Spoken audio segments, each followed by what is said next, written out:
हरे कृष्णा। सभी भक्तों का स्वागत है आज की भगवत गीता क्लास में। तो पहले हम मंगलाचरण कर लेते हैं।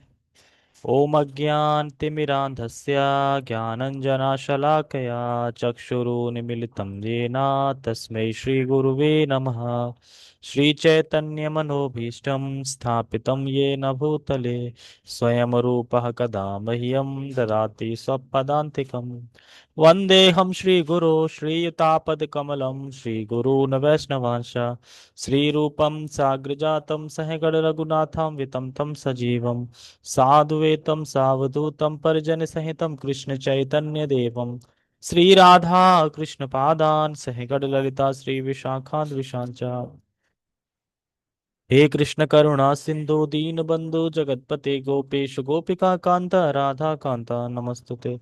तप्त कांचन गौरांगी श्री राधे वृंदावनेश्वरी वृषभानुसुते देवी प्रणमामि हरिप्रिय। वाञ्छाकल्पतरुभ्यश्च कृपा सिंधु एव च पतितानां पावनेभ्यो वैष्णवेभ्यो नमो नमः। जय श्री कृष्ण चैतन्य प्रभु नित्यानंद श्री अद्वैत गदाधर शिवासादि गौर भक्तवृंद। हरे कृष्णा कृष्णा कृष्णा हरे हरे हरे राम राम राम हरे हरे। रामाय रामभद्राय श्री रामचंद्राय वेदसे रघुनाथाय नाथाय सीताय पते नमः।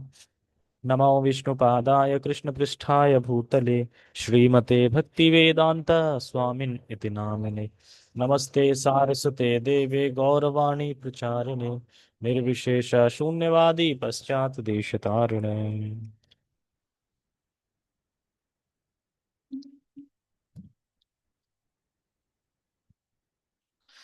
हरे कृष्णा। तो फाइनली हम आ गए हैं अध्याय 2 श्लोक क्रमांक 15 पे। ऐसे एक एक करते करते हमारे दूसरा अध्याय पूर्ण होगा, एक एक श्लोक करके।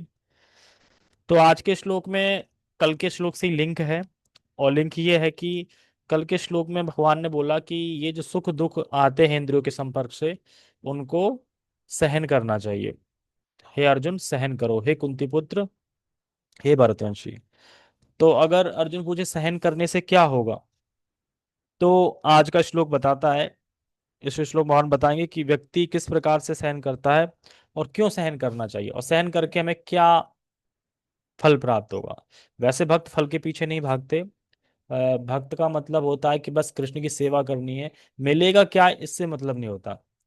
वो अल्टीमेट मिलता ही मिलता है। क्योंकि आ, अगर आप कृष्ण को कुछ दोगे तो कृष्ण तो कुछ ना कुछ तो रिटर्न करेंगे ना, ऐसे थोड़ी रखते जाएंगे। आपको कोई गिफ्ट देता है तो आप भी उसको गिफ्ट देंगे। ऐसा नहीं गिफ्ट रखते जाए अपना अलमारी भर लें पूरा और उसको कुछ ना दे, ऐसा तो नहीं होता। तो इसी प्रकार से भगवान के केस में भी यही है कि जब हम भगवान को उनके नाम देते रहते थे तो भगवान प्रसन्न हो जाते हैं, भगवान भी कुछ ना कुछ हमें रिटर्न में देते हैं। तो हम पढ़ते हैं आज का श्लोक। श्लोक क्रमांक 15 है अध्याय 2 का। ठीक है, आप लोग खुद से बोल सकते हैं। भगवत गीता यथारूप अध्याय 2 श्लोक क्रमांक 15।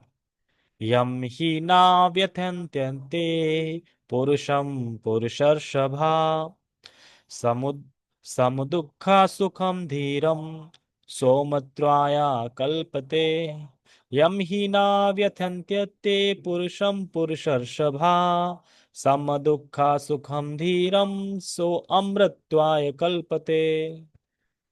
यम ही न व्यथन्यन्ते ते, यानी यम ही न व्यथन्त्यन्ते। एते मतलब इनसे, एते मतलब ये, इस मात्र स्पर्श से उत्पन्न हुए सुख और दुख, सुख दुख।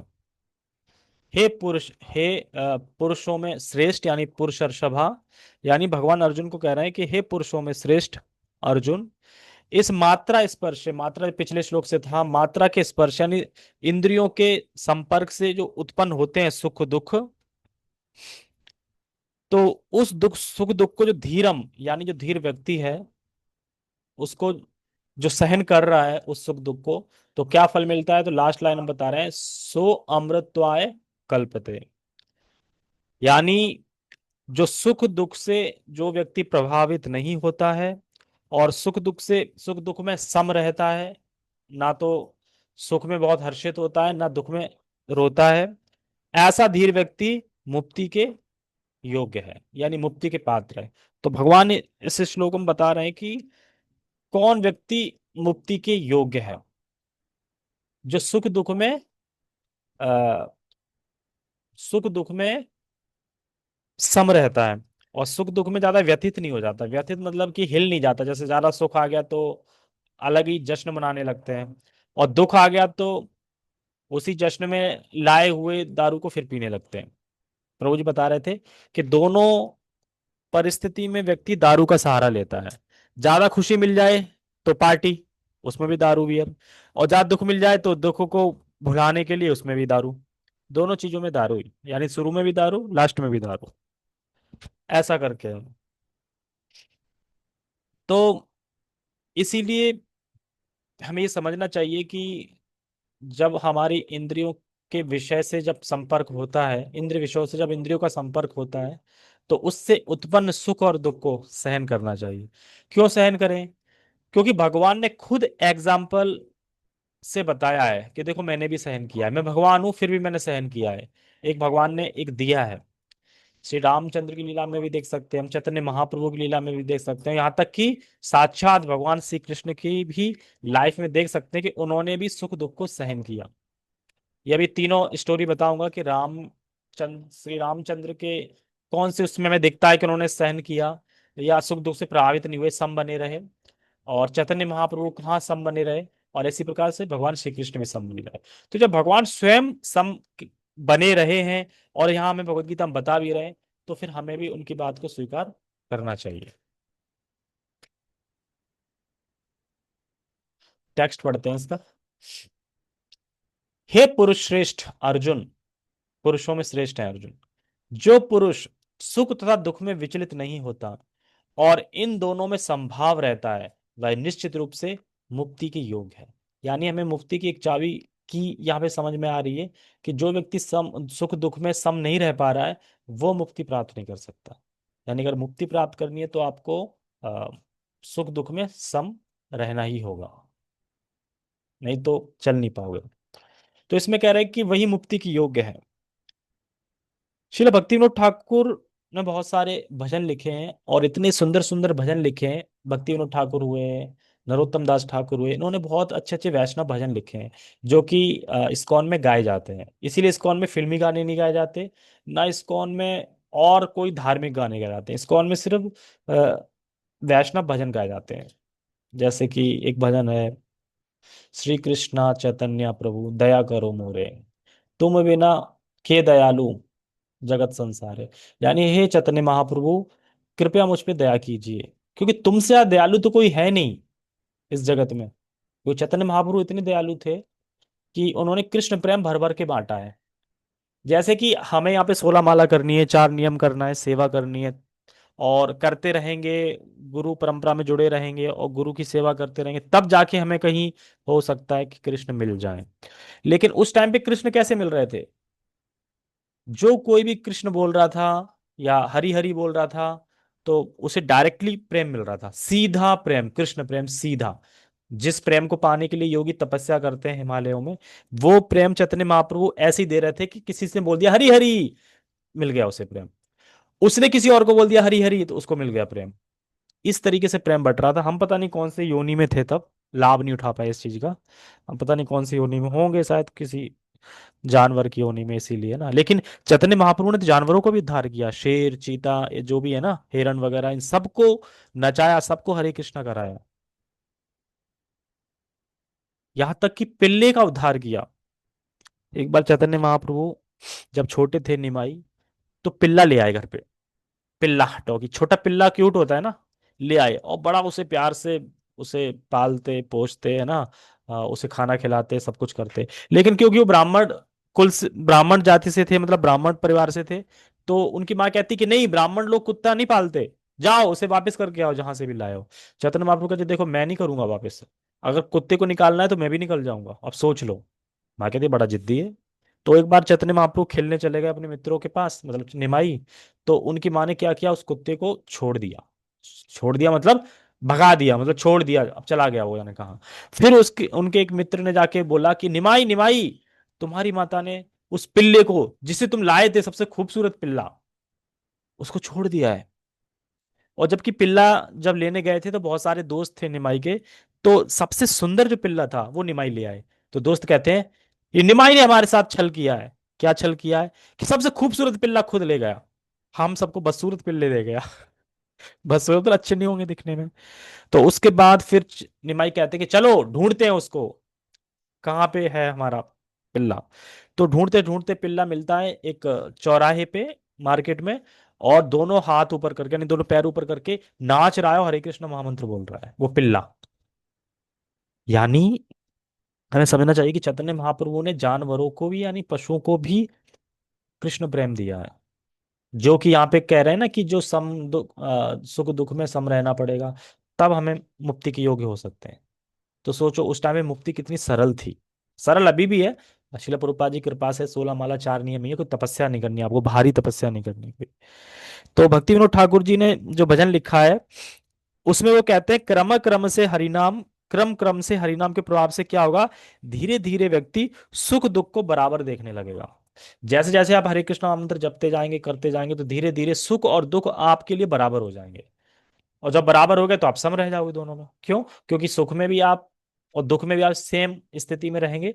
तो यही हमें करना है, सुख और दुख में सेम स्थिति में। अभी क्या दुख आ जाता है तो हम टेंशन में जाते हैं, क्या करें प्रभु जी, समझ में नहीं आ रहा है, ये हो गया वो हो गया। लेकिन उस टाइम पे फिर ऐसा कुछ होगा नहीं, क्योंकि आप जानते हैं कि सब तो आना है जाना है। आमान अपय अनित्या, मतलब ये आएंगे जाएंगे, ये अनित्य है सुख दुख। इस तरीके से आप समझोगे। यानी नाम के प्रभाव से हम मुक्ति के योग्य बन जाते हैं। तो अभी हम, नाम है कलयुग में वैसे भी नाम प्रधान है, तो हम मुक्ति को बन जाते हैं। तो इसीलिए हम बता रहे हैं कि सफलता उसी को मिलती है जो जो संभाव रहता है सुख दुख में, आए कष्टों में संभाव रहता है, सफलता उसी को मिलती है। जो डुअलिटी में अगर संभाव नहीं रह पा रहा है, वो क्या योग में फोकस करेगा, या क्या फोकस करेगा भला? वो तो सुख और दुख है, उनमें हमें संभाव रहना है। तात्पर्य पढ़ते हैं शिला प्रभुपाद जी का। आज के श्लोक में बस इतना ही समझना है कि क्या फल मिलता है उसका, तो ज्यादा इसमें है नहीं कुछ, ठीक है। हम पढ़ते हैं। जो व्यक्ति आत्म साक्षात्कार की उच्च अवस्था प्राप्त करने के लिए दृढ़ प्रतिज्ञ है और सुख तथा दुख के प्रहारों को संभाव से सह सकता है, वह निश्चय ही मुक्ति के योग्य है। जैसे कि सुख दुख के प्रभावों में सम रहता है। श्री रामचंद्र की लीला में अगर आप स्मरण करो कि वो कब सुख दुख के उसमें संभाव थे, या उन्होंने कष्ट सहा, या फिर कह सकते हैं कि जो श्री रामचंद्र जी थे, तो उन्हें कोई फर्क नहीं पड़ा। कौन? यस। हरे कृष्णा प्रभु जी, ये आत्म साक्षरता उच्च अवस्था समझा दो मुझे। क्या? अच्छा, जो व्यक्ति हाँ, आत्म इसकी मीनिंग थोड़ी। साक्षात्कार की उच्च अवस्था प्राप्त करने की दृढ़ प्रतिज्ञ है। तो देखो, आत्म साक्षात्कार के स्टेज होते हैं। जैसे कि रियलाइजेशन बोलते हैं जिसको, आत्म साक्षात्कार के। जैसे कि आत्म साक्षात्कार मतलब आत्मा को जानना, आत्मा का साक्षात्कार कर लिया अब आपने। तो उसमें भी विभिन्न मतलब कैटेगरी होती है कि हाँ। आप किस लेवल तक पहुंच गए हो। जैसे कि भक्ति है, अब भक्ति की भी कैटेगरी होती है, साधु, फिर साधु संग, फिर भजन क्रिया, है ना, इस तरीके से स्टेज होती है। तो इसी प्रकार से आत्म साक्षात्कार आपको उच्च अवस्था प्राप्त करनी है, तो सुख दुख में आपको संभाव रहना पड़ेगा। नहीं तो आप उच्च अवस्था में नहीं पहुंच पाओगे। कोई भी चीज समझ लो, उच्च अवस्था मतलब जैसे कि आ,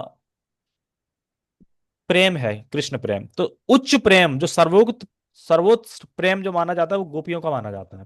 कृष्ण से गोपियों को जो प्रेम है हम्म। वही सर्वोच्च प्रेम है। उसके नीचे जितने भी हैं वो नीचे प्रेम है, जैसे लक्ष्मी नारायण का प्रेम, ठीक है, और अपना रुक्मिणी द्वारकाधीश का प्रेम। इन सबसे अगर टॉप मोस्ट प्रेम कहा जाए तो वो है गोपियों का। तो ऐसे ही है, आत्म साक्षात्कार उच्च अवस्था प्राप्त करनी, ऊंची अवस्था प्राप्त करनी है आपको। तो उसके लिए आपको दृढ़ प्रतिज्ञ होना पड़ेगा। दृढ़ प्रतिज्ञ मतलब कि डटे रहना होगा, दृढ़ होना पड़ेगा कि हाँ सुख दुख में मैं संभाव रहूंगा, कोई रिएक्शन नहीं होगा मेरा कि ज्यादा सुख में मैं ज्यादा सुखी हो गया, दुख में ज्यादा मैं दुखी हो गया। फिर संभाव रहोगे तो निश्चय मुक्ति के योग्य हो आप। ऐसा नहीं कि मुक्ति मिल जाएगी, मुक्ति की योग्य हो जाओगे, अब बन गए, योग्य बन गए आप, अब आप मतलब उस क्लास में आ गए। अब फिर आप पढ़ाई करोगे और आगे तो फिर सफल भी हो सकते हो। जैसे कहना परीक्षा के योग्य कौन है, जो पढ़ेगा पूरी साल वही तो परीक्षा के योग्य होगा, वो बैठेगा। लेकिन उसके बाद फिर क्या है, क्वेश्चन आएंगे, फिर वो एग्जाम देगा, तब पता चलेगा कि उत्तीर्ण हुआ या फेल हुआ, पास हुआ या फेल हुआ। उसी प्रकार से यहाँ पे समझ सकते हैं। तो हाँ, हम कहाँ पे थे, हाँ। तो भगवान इसमें बता रहे हैं कि जो जिस कैटेगरी में है, यानी जो जिस धर्म में है, वह अपने धर्म के अनुसार उसे अपना कर्तव्य करना है, और उस कर्तव्य पालन में जो भी सुख दुख आ रहे हैं उसको सहन करना है। जैसे बता रहे थे ब्रह्मचारी के लिए, ब्रह्मचारी आश्रम में सबसे बड़ी कठिनाई क्या आती है ब्रह्मचारी को, तो सबसे बड़ी ब्रह्मचारी है अथॉरिटी को टॉलरेट करना। अथॉरिटी मतलब कि कोई कुछ बोल रहा है, देखिए सब लोगों को मंगल आरती आना है डेली, तो ये सहन नहीं होता। डेली क्यों मंगल आरती, एक आध दिन तो होना चाहिए ना कि सोएं थोड़ा अच्छे से सुबह तक, डेली डेली मंगल आरती जाओ। तो जो अथॉरिटी बोल रही है उसको टॉलरेंस करना, उसको सहना, ये सबसे बड़ी जिम्मेदारी है ब्रह्मचारी आश्रम में। क्योंकि हमें लगता है कि ऐसा कैसे हो सकता है, लेकिन ब्रह्मचारी आश्रम में जब आप प्रवेश करेंगे जाएंगे तो आप समझेंगे कि इस तरीके से वहां पे पहले ही मैसेज, पूरा ग्रुप होता है, मैसेज आ जाता है कि इतने बजे ये करना है, इतने बजे उठना है, इतने बजे सोना है, इतने से इतने क्लास होनी है, इतने से इतने ये करना है। तो अब इसको आपको सहना है और करना है उसके अकॉर्डिंग, यानी सहन करना है, अथॉरिटी को सहन करना है। अथॉरिटी मीन्स आपके जो काउंसलर है उसको सहन करना है आपको। आपके जो काउंसलर बोल रहे हैं देखो ऐसे करना है, ऐसे करना है, नहीं ऐसे नहीं करना है, तो वो आपको सहना पड़ेगा, करना पड़ेगा। तो इसी को बोल रहे हैं सहन करना। इसीलिए धीर शब्द यहाँ पे बता रहे हैं कि धीर शब्द क्यों लिया गया। धीर शब्द मतलब कि जो व्यक्ति धीर तत्व न मोह्यति, जो व्यक्ति धीर है, जो ऐसे परिवर्तनों से मोहित नहीं होता है, उस धीर के यहाँ लक्षण बता रहे हैं और फिर उसके लाभ बता रहे हैं। जैसे राम अवतार में श्री राम को जब बोला गया, मतलब जब श्री राम जी को ये पता चला कि मेरा अभिषेक होने वाला है और मुझे राजा घोषित कर दिया गया और मैं राजा बन जाऊंगा, तो ऐसा नहीं कि उनके मन में बहुत खुशी आ गई हो कि अच्छा है मैं राजा बन गया, वैसे ही बनना चाहिए था मुझे राजा। कुछ नहीं, वो जैसे थे वैसे ही सिंपल बने रहे, कोई मतलब नहीं था कि मैं राजा बन रहा हूँ। और जब उनको पता चला कि अरे मुझे वनवास जाना है, राजा तो मैं बन नहीं रहा, तो वो दुख भी नहीं हुए। और वो ये भी नहीं बोले कि, उन्हें बोला भी नहीं गया था कि आप वन में जाओ। एक्चुअली दशरथ महाराज ने कभी नहीं बोला कि राम आप वनवास जाओ। वो ये कह रहे कि नहीं मैं अपना वचन तोड़ रहा हूं, मैं कोई वचन नहीं दे रहा उसको, राम तुम मत जाओ। लेकिन क्यों, क्योंकि वह वचन में बंधे थे और अपने पिताजी का वचन पूरा करना चाहते थे, इसीलिए वो वन में गए, और वन में बहुत सारी लीलाएं भी करनी थी इसलिए गए। ऐसे same to same Chaitanya Mahaprabhu, जब वो 25 साल के थे तभी उन्होंने संन्यास ले लिया। किस लिए, लोगों का उद्धार करने के लिए, क्योंकि लोग उनके पीछे भागते थे, उल्टा सीधा बोलते थे, कहाँ राधे राधे बोलते हैं, कृष्ण कृष्ण बोलो ऐसे करके। तो कह रहे ये तो मैं इनको उद्धार करने आया हूँ, लेकिन इस तरीके से तो इनमें और अपराध लग जाएगा क्योंकि ये जानते नहीं मैं कौन हूँ। तो इसलिए उन्होंने संन्यास ले लिया, जबकि उनकी माँ थी और उनकी तरुण पत्नी थी, फिर भी संन्यास लिया। तो कष्ट सहा ना, सहन किया ना, दूर, इसी तरीके से। और साक्षात भगवान कृष्ण जब सांदीपनि मुनि के आश्रम में रह रहे थे, ज्ञान प्राप्त कर रहे थे, तो वहां पे उन्होंने उन्हें भेजा जंगल में लकड़ी ले आओ। और जब जंगल से लकड़ी लेने गए तो वहाँ भीषण अ, वायु और तेज हवा और बहुत भीषण बारिश होने लगी, तो पूरी रात पेड़ पे बिताई और वहां कितना सहन किया उन्होंने। तो इस प्रकार से जब भगवान सहन कर रहे हैं सुख दुख को, तो हमें भी सहन करना चाहिए और सुख दुख में सम रहना चाहिए, तभी कुछ हो सकता है। इसीलिए आप बता रहे हैं कि मुक्ति के योग्य है सुख और दुख का अनुभव।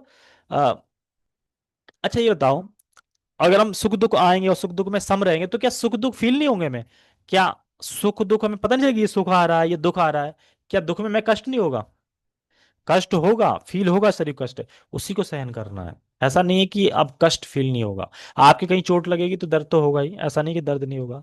आज मेरे ऑफिस में सर कह रहा है ज्यादा टैबलेट मत खाओ, ज्यादा दवाई मत खाओ। मैंने सर खानी पड़ रही है, डॉक्टर दे रहा है तो खानी पड़ रही है। एक कह रहा है कि आप तो बाहर का कुछ नहीं खाते, फिर आप क्यों बीमार हो गए। मैंने कहा ये कहाँ लिखा है कि बाहर का खाने से इंसान बीमार होगा, बाहर जो का जो नहीं खाएगा वो कभी बीमार नहीं होगा। यार आप भी अगर बीमार होने लगे तो हम जैसे लोगों का क्या होगा। मैंने आप जैसे लोगों को तो सीधा अलग ही टाइप की बीमारी होगी ना, फिर वो सीधा होगा जैसे कि बड़ी बड़ी बीमारी होती है वैसी होगी। मैंने कहा इससे कोई मतलब नहीं पड़ता कि वो भक्ति कर रहा है, जो दुख है वो तो सबको आएंगे, लेकिन दुख में बस टेंशन नहीं होगी, दुख में प्रॉब्लम्स नहीं होगी, दुख आएगा और दुख चला जाएगा। मैंने आपने सर वो 2:14 नहीं पढ़ा ना, इसलिए कि सुख दुख तो आएंगे जाएंगे, हमने पढ़ा है 2:14, इसलिए हमें पता है कि कोई दिक्कत नहीं। आगे पढ़ते हैं।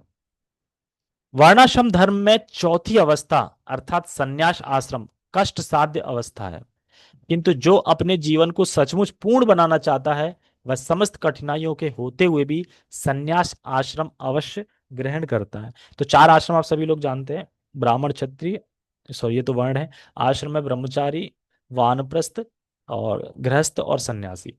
तो सबसे बड़ी जो कठिनाई बता रहे हैं वो बता रहे हैं संन्यास आश्रम में ज्यादा कठिनाई होती है, लेकिन फिर भी वहां पे सन्यासी अ, स्वीकार करते हैं आश्रम को, जैसे चैतन्य महाप्रभु ने किया वैसे। ये कठिनाई पारिवारिक संबंध विच्छेद करने तथा पत्नी और संतान से संबंध तोड़ने के कारण उत्पन्न होती है, किंतु यदि कोई इन कठिनाइयों को सह लेता है तो उसके आत्म साक्षात्कार का पथ निष्कंटक हो जाता है। निष्कंटक समझते हैं, कोई दूसरा नहीं, साक्षात आत्म साक्षात्कार निष्कंटक है उसका मतलब, कोई प्रतिद्वंदी नहीं है, कोई दिक्कत वाली मतलब, कोई ऐसा नहीं कि कोई अवरोध करने वाला हो कुछ ना कुछ चीज, ऐसा कुछ नहीं, निष्कंटक। अतः अर्जुन को क्षत्रिय धर्म निर्वाह में दृढ़ रहने के लिए कहा जा रहा है, भले ही स्वजनों या अन्य प्रिय व्यक्तियों के साथ युद्ध करना कितना ही दुष्कर क्यों ना हो। भगवान चैतन्य ने 24 वर्ष की, अच्छा मैं 25 बोल रहा था, ठीक है, 24 वर्ष की अवस्था में ही संन्यास ग्रहण कर लिया था। यद्यपि उन पर आश्रित उनकी तरुण पत्नी तथा वृद्धा मां की देखभाल करने वाला अन्य कोई न था, तो भी उच्च दर्श उच्च दर्श के लिए उन्होंने संन्यास ग्रहण किया और अपने कर्तव्य पालन में स्थिर बने रहे। तो संन्यास आश्रम में भी कष्ट होता है और क्षत्रिय आश्रम में भी कष्ट होता है। तो इस तरीके से यहाँ पे चैतन्य महाप्रभु का बता रहा है, कर्तव्य पालन में स्थिर बने रहे, भव बंधन से मुक्ति पाने का यही एकमात्र उपाय है। यानी हम जो भी धर्म पालन करें, उसमें जो भी सुख दुख आ रहे हैं उसको सहन करना है, तभी आप मुक्ति के योग्य बन पाएंगे। जैसे माला करने में, सेवा में, चार नियम में जो भी आपको कष्ट आ रहे हैं उसको सहना, उसमें सम बने रहना, यही हमें करना है। क्योंकि हमें चार माला करने में हो सकता है कुछ कष्ट आ सकता है, नींद आ सकती है, कुछ और कष्ट आ सकता है, या फिर सेवा करने में कुछ कष्ट आ सकता है, तो उसको सहना है। जैसे कि एक और, हाँ, जब अभिमन्यु, महाभारत में अभिमन्यु की मृत्यु हुई थी तो कृष्ण रोने लगे, सॉरी अर्जुन रोने लगे, और अर्जुन को देख के कृष्ण भी रोने लगे। अब बताओ कृष्ण क्यों रो रहे थे? अर्जुन तो इसलिए रो रहा था मेरा पुत्र चला गया, कृष्ण क्यों रो रहे थे? क्योंकि वो किसको मैंने अनम्यूट कर दिया? हाँ, क्योंकि उनका भक्त दुखी था, ये कारण हो सकता है। क्योंकि उनका भक्त दुखी था। दुखी तो हम भी हैं सब, तो भगवान रो रहे हैं हमारे लिए, हो सकता है रो रहे होंगे। भगवान को दुख तो है कि मेरे देखो अंश कैसे भटक रहे हैं, दुख तो है ये, लेकिन एक रीजन और है, कोई और बताएगा?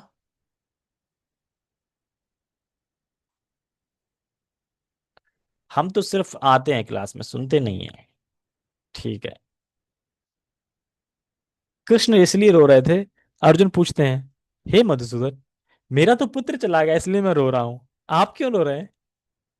तो कृष्ण कहते हैं मैं इसलिए रो रहा हूं, अभी मैंने 48 मिनट भगवद गीता सुनाई, सब कुछ बताया कि सुख दुख में सम रहना है, लेकिन तुम्हें कुछ समझ नहीं आया। मैं इस लिए रो रहा हूं मैं, कि इतना सुनाने के बाद भी अर्जुन वही कर रहा है जो मैं नहीं चाहता था। जबकि आ, अभिमन्यु के जो फादर थे, सोम थे, कौन थे, चंद्रलोक के, तो वो बोल रहे थे कि देखो मैं अपने पुत्र से बहुत प्रेम करता हूं, मैं ज्यादा देर धरती पे नहीं भेज सकता, मैं नहीं भेजूंगा। तो बाकी सब लोग बोलते हैं अरे भाई भेज दो भेज दो, सेवा है, भगवान की सेवा है। तो ठीक है, एक शर्त पे, मैं जल्दी बुला लूंगा। तो इसीलिए इसलिए जल्दी मृत्यु हुई कि वो पहले से ही था कि अभिमन्यु जल्दी जाएंगे अपने, वापस अपने उस पे पिता के पास पहुंच जाएंगे वो। और सबसे देर तक कौन रहेगा? पितामह भीष्म रहेंगे। क्यों? कि उनको श्राप मिला था धरती में जन्म लेने का। तो 2:15 में ये बता रहे हैं कि फल क्या मिलेगा एक तरीके से। यदि आपने जीवन में कोई अगर आपने जीवन में ये शिक्षा प्राप्त कर ली कि नाना प्रकार के उत्पाद मचेंगे, मतलब आपने जीवन में ये अगर शिक्षा प्राप्त कर ली कि मेरे जीवन में बहुत सारे उत्पाद मचेंगे, नाना प्रकार की विपत्तियां आएंगी, नाना प्रकार की विपरीत परिस्थितियां आएंगी, लेकिन मुझे उन्हें सहन करना है। अगर इतना आपने दृढ़ विश्वास कर लिया कि मुझे उन्हें सहन करना है, तो सहनशीलता का अगर ये रहस्य आप सीख गए, तो क्या परिणाम होगा?